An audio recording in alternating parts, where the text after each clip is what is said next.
चमत्कारी गाय। किसी गांव में कौशल्या नाम की एक बहुत ही ज्यादा बूढ़ी महिला रहा करती थी। कौशल्या के आगे पीछे उसकी देखरेख करने वाला कोई भी नहीं था। बेचारी खुद को इधर उधर लोगों के घरों में कामकाज करके अपना गुजारा कर रही थी। कभी उसे खाना मिल जाता तो कभी उसे भूखे ही सोना पड़ता था, पर इस बात की शिकायत वो कभी किसी से नहीं करती थी।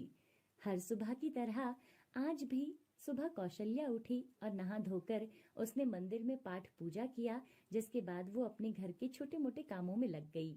तभी उसके घर के दरवाजे पर सुमन नाम की औरत आती है और आवाज लगाते हुए कौशल्या को बुलाती है। अरे कौशल्या काकी, कहाँ हो आप? हाँ सुमन बेटा, बोलो क्या काम है तुम्हें? अरे मैं ये कहने आई थी कि आज मेरे घर पर ना मेरी ननंद के रिश्ते वाले आ रहे हैं, तो बहुत सारा काम है। अगर आप मेरे घर जाकर थोड़ा सा काम करवा दें तो बदले में मैं आपको 2 वक्त का खाना और थोड़े पैसे दे दूंगी। हाँ हाँ ठीक है, मैं आ जाऊंगी बेटा। ठीक है, तो आप समय से आ जाना। जरा सी भी देरी हुई ना तो न खाना मिलेगा और न ही पैसे। नहीं नहीं, मैं समय से आ जाऊंगी, तुम चिंता मत करो। इतना कहकर सुमन वहां से चली जाती है और कुछ वक्त के बाद कौशल्या अपने घर का काम खत्म करके सुमन के घर जाती है। सुमन के घर खूब सारे मेहमान आए हुए थे। कौशल्या सभी के लिए चाय, नाश्ता, खाना आदि जैसे सारे काम करती है और शाम को सभी मेहमान चले जाते हैं और सुमन कुछ पैसे और थोड़ा सा खाना कौशल्या को दे देती है। ये लो तुम्हारा 2 वक्त का खाना और ये पैसे। वैसे तुमने इतना अच्छा काम नहीं किया था, पर कोई बात नहीं, रख लो, समझ लूंगी कि मैंने किसी को दान दे दिया। तुम्हारा बहुत बहुत धन्यवाद बेटा, तुमने मेरे बारे में इतना सोचा, ये बहुत है। कौशल्या खाना और पैसे लेकर अपने घर आ जाती है। दरअसल इस बुढ़ापे में भी कौशल्या को किसी के आगे हाथ फैलाकर खाना बिल्कुल भी मंजूर नहीं था। उसे बुढ़ापे में मेहनत करके अपने हाथों से कमाकर खाना बहुत पसंद था। इसलिए चाहे किसी के घर पर भी कोई भी काम हो, कौशल्या हर काम को करने के लिए तैयार रहा करती थी। मेहनत करके कमाई हुई उस रोटी को कौशल्या बड़े ही चाव से खाती थी और अपना पेट भरकर सो जाती थी। दिन गुजरते चले जाते हैं, लेकिन कौशल्या के हालातों में कोई सुधार नहीं आता। अपनी बढ़ती उम्र के साथ साथ उसकी तबीयत अब खराब होने लगी थी। फिर भी बेचारी अपना पेट भरने के लिए हर दिन काम की तलाश करती रहती थी। ऐसे ही एक दिन कौशल्या काम की तलाश पर एक ठेले पर पहुंचती है और ठेले वाले से कहती है, बेटा मुझे अपने यहाँ काम पर रख लो, मैं तुम्हारे ठेले पर ग्राहकों के जूठे बर्तन धो दिया करूंगी। बदले में तुम मुझे थोड़े पैसे और खाना दे दिया करना, तुम्हारी बड़ी कृपा होगी। मगर ठेला वाला कौशल्या की बात सुनकर उसे काम देने से मना कर देता है।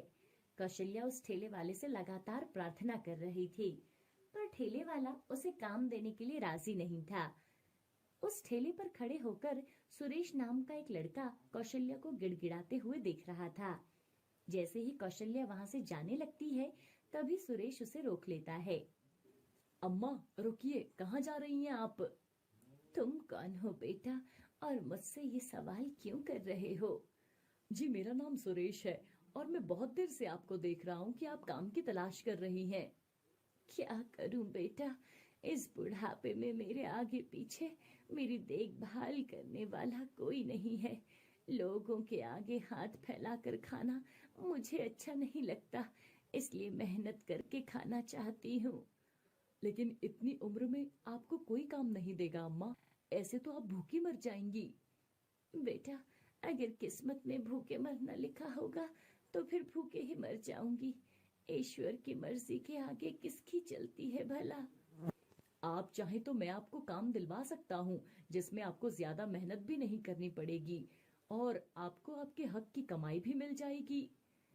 हाँ बेटा, अगर तुम मेरी मदद कर दोगे तो तुम्हारी बहुत आभारी रहूंगी। अरे ऐसा मत कहिए अम्मा, आपकी मदद करके तो मुझे बहुत खुशी होगी। सुरेश कौशल्या को अपने साथ एक बहुत बड़े जमींदार के पास ले जाता है, जहाँ पर सुरेश भी काम करता था। दरअसल सुरेश जमींदार के खेतों में खेती बाड़ी उगाने और फसल की रखवाली करने का काम कर रहा था। सुरेश जमींदार से कहकर कौशल्या को भी अब अपने साथ खेतों में काम पर रख लेता है। अब कौशल्या सुरेश के साथ मिलकर खेतों में फसल और रखवाली का काम करने लगती है। और ऐसे ही एक दिन सुरेश वो आपको पता है अम्मा, मेरे पास ना खुद का भी एक खेत है। तो बेटा उसमें फसल क्यों नहीं लगाते? ऐसे किसी और के खेतों में फसल का काम क्यों करते हो? दरअसल अम्मा, मेरे खेतों की जमीन खेती करने लायक नहीं है। मैंने कई बार उसमें खेती करने की कोशिश की है। न जाने मेरे खेत की जमीन में ऐसा क्या है जो फसल उगती ही नहीं।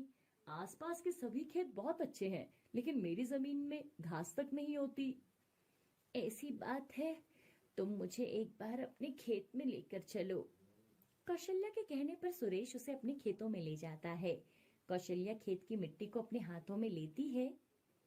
अरे बेटा, लगता है तुम्हारे खेत पर ना किसी ने काली विद्या का प्रयोग किया हुआ है, इसलिए शायद इस पर कोई खेती नहीं हो पा रही। पता नहीं अम्मा, मैं इन बातों को नहीं मानता। कोई बात नहीं, मैं एक बहुत अच्छे साधु बाबा को जानती हूँ। वो गांव से काफी दूर रहते हैं, हम उनसे इस बारे में बात कर सकते हैं। अरे अम्मा, मैंने कहा ना, मैं इन बातों को नहीं मानता हूँ। मुझे नहीं लगता कि ऐसा भी कुछ होता है। बेटा, ना मानने से क्या होता है? अगर भगवान है तो शैतान भी जरूर है ना। मुझे इस खेत से कोई लगाव भी नहीं है अम्मा, और जल्द ही मैं इस खेत को बेचने वाला हूँ। अगर तुम्हें बेचना ही है तो ये खेत मुझे बेच दो, मैं इस पर खेती कर लूंगी। अरे, आप अकेले इस पर खेती कैसे करेंगी? और वैसे भी ये खेत किसी काम का नहीं है अम्मा। मैंने जैसा कहा है तुम वैसा कर दो। खेती हो या ना हो वो मेरी जिम्मेदारी है, पर ये जमीन तुम किसी और को मत दो। ठीक है अम्मा, अब आप मेरी दादी की उम्र की हैं। आपसे पैसे लेते हुए मुझे जरा भी अच्छा नहीं लगेगा। ये खेत मैं आपको ऐसे ही दे देता हूँ। आज से ये खेत आपका हुआ अम्मा। दिन गुजरते चले जाते हैं। कुछ वक्त के बाद सुरेश को शहर में एक अच्छी नौकरी मिल जाती है और वो जमींदार के यहाँ से काम छोड़कर शहर नौकरी के लिए चला जाता है। कौशल्या का भी अब सुरेश के बिना जमींदार के यहाँ काम करने में मन नहीं लगता था और वो भी वहां से काम छोड़ देती है। उसके बाद कौशल्या के दिमाग में सुरेश के उस बंजर खेत का ख्याल आता है। कौशल्या जल्दी से उस खेत में जाती है और वहां की थोड़ी सी मिट्टी को इकट्ठा करके एक कपड़े में पोटली बनाती है। जिसके बाद वो चलते चलते गांव से काफी दूर एक साधु बाबा के आश्रम पहुंचती है। वहां पहुंचते ही कौशल्या सबसे पहले साधु बाबा को प्रणाम करती है। अरे बोलो, किस काम से आई हो मेरे पास? एक खेत है बाबा, लेकिन उसमें मैंने खेती करने की बहुत कोशिश की है, पर कोई खेती हो ही नहीं पाती। मैं अपनी खेत की मिट्टी लेकर आई हूँ, आप ही देखकर बताइए कि आखिर मेरे खेत में क्या दिक्कत है। इतना कहकर कौशल्या मिट्टी की पोटली को साधु बाबा के हाथों में रख देती है। साधु बाबा पोटली में से थोड़ी सी मिट्टी लेकर आंखें बंद करते हैं और कुछ मंत्र जाप करने लगते हैं।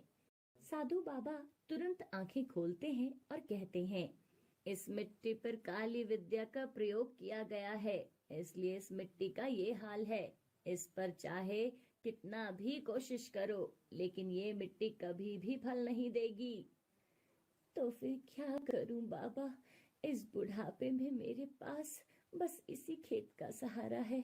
आप ही बताइए, कैसे मैं इस काली विद्या का काट करूं? आने वाले पूर्णिमा की रात को तुम अपनी इसी बंजर मिट्टी की जमीन से एक मिट्टी की छोटी सी गाय बनाना।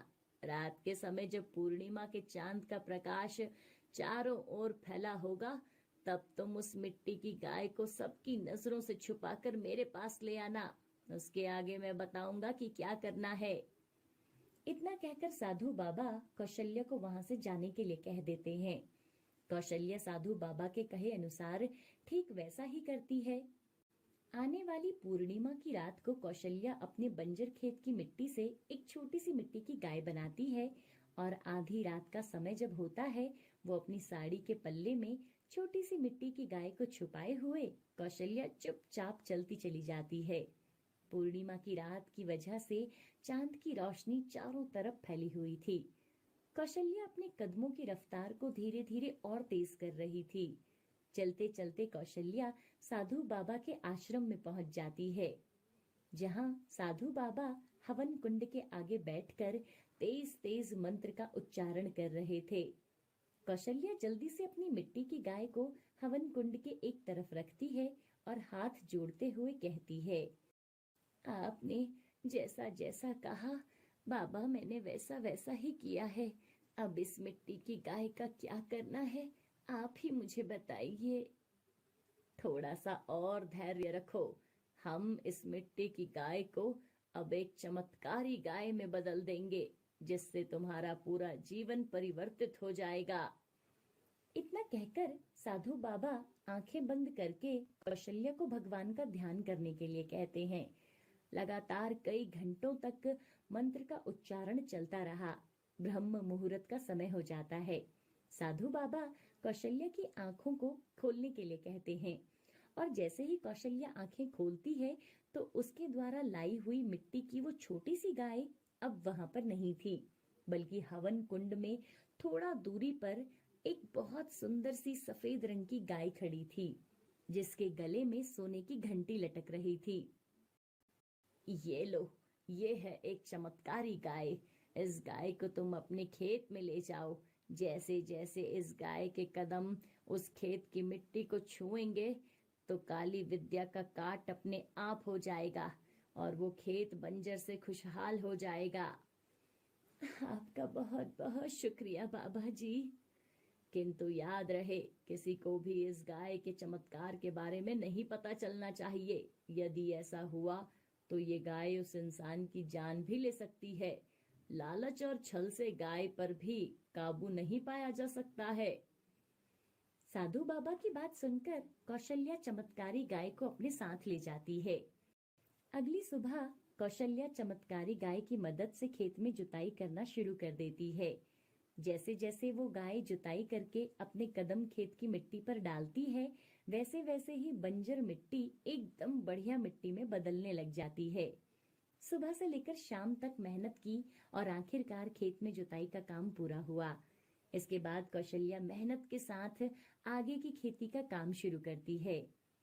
कौशल्या खेत के साथ साथ उस चमत्कारी गाय का भी पूरा ध्यान रखती थी।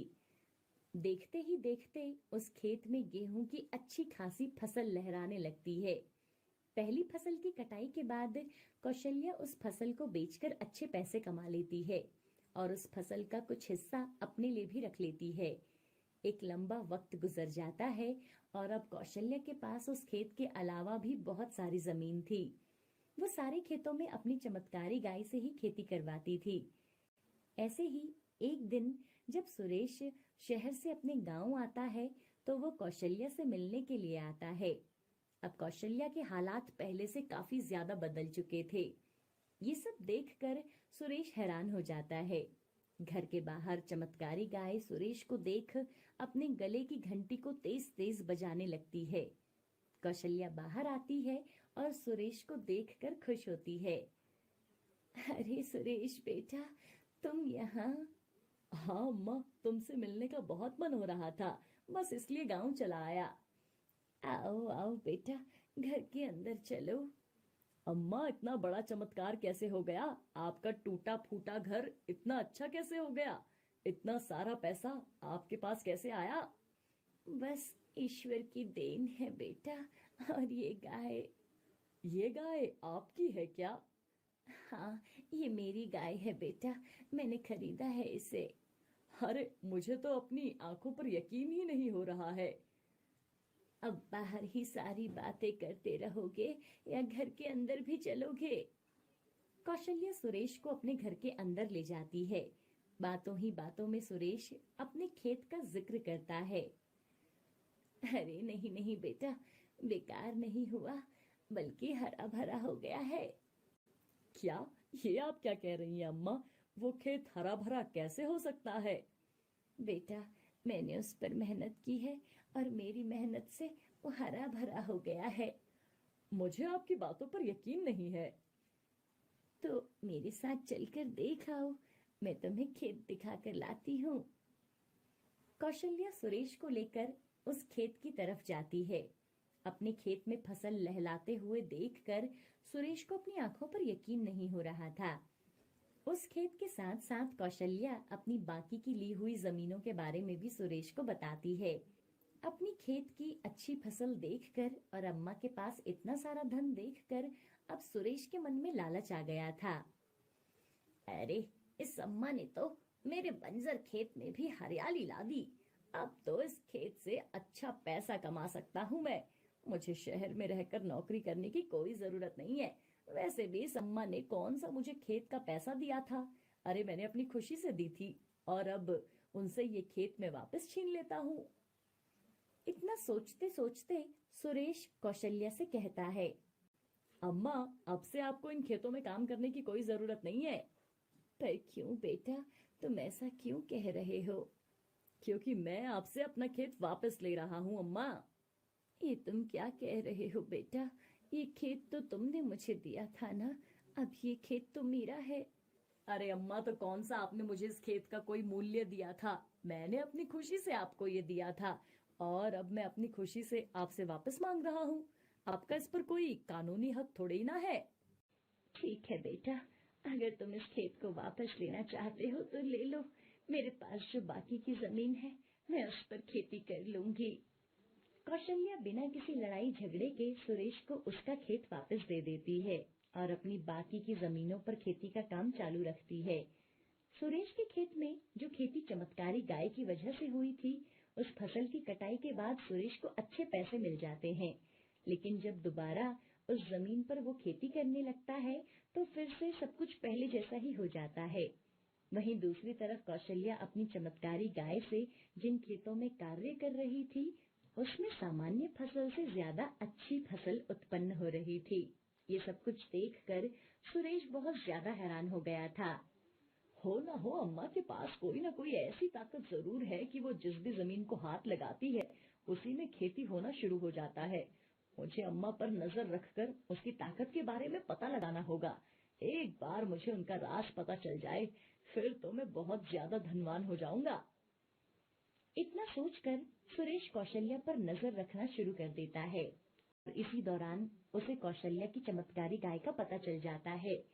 एक रात जब कौशल्या गहरी नींद में सोई हुई थी, तभी सुरेश चमत्कारी गाय को चुराने के इरादे से कौशल्या के घर में चोरों की तरह दाखिल हो जाता है।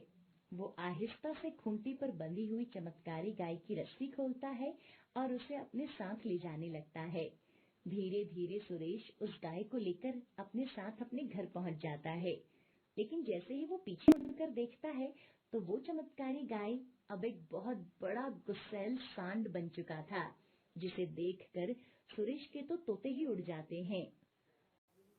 तुझे क्या लगा था तेरे जैसा लालची इंसान अपनी लालच को पूरा करने के लिए कौशल्या के घर से मुझे अपने साथ ले जाएगा और मैं तेरा गुलाम हो जाऊंगा? देखो, मुझे माफ कर दो। मैं आपको वहीं वापस छोड़कर आता हूँ। आप मुझे माफ कर दो। तेरे जैसे दुष्ट इंसान को कोई माफी नहीं मिलेगी। लालच के चलते तूने कौशल्या से उसका खेत छीन लिया जिस पर उसने दिन रात मेहनत की। तेरे लिए तो वो जमीन बंजर थी ना, लेकिन उसे हरा भरा देखकर तूने उसे कौशल्या से छीन लिया। सजा तो तुझे मिलकर रहेगी। इतना कहकर वो बैल सुरेश को जोर से उठाकर पटकने लगता है। भागते भागते सुरेश वापस से कौशल्या के घर पहुंच जाता है। शोर की आवाज सुनकर कौशल्या घर से बाहर आती है और देखती है कि सुरेश जख्मी हालत में घर के आंगन में गिरा हुआ था। अरे, मुझे माफ कर दो अम्मा। मैं आपकी चमत्कारी गाय को चोरी चुपके आपसे दूर ले जा रहा था, लेकिन आपकी ये चमत्कारी गाय तो इस गुस्सैल बैल में परिवर्तित हो गई है और मुझे मारते मारते यहाँ तक लाई है। मेरे मन में लालच आ गया था अम्मा। मैं भूल गया था कि जब मैंने एक बार उस खेत को आपको दे दिया था तो वो हमेशा के लिए आपका हो गया था। मुझे उसे आपसे वापस नहीं लेना चाहिए था। कोई बात नहीं बेटा, तुम्हें तुम्हारी गलती का एहसास हो गया है, ये बहुत बड़ी बात है। चमत्कारी गाय, इसे माफ कर दो, मुझे इससे कोई नाराजगी नहीं है। कौशल्या का इतना कहते ही वो गुस्सैल बैल वापस से चमत्कारी गाय के रूप में परिवर्तित हो जाता है। कौशल्या वापस से अपनी चमत्कारी गाय को खूंटे से बांध देती है। अगली सुबह सुरेश फिर से शहर चला जाता है और जाकर अपना कार्य करने लग जाता है और हमेशा के लिए चमत्कारी गाय का राज एक राज बनकर ही रह जाता है।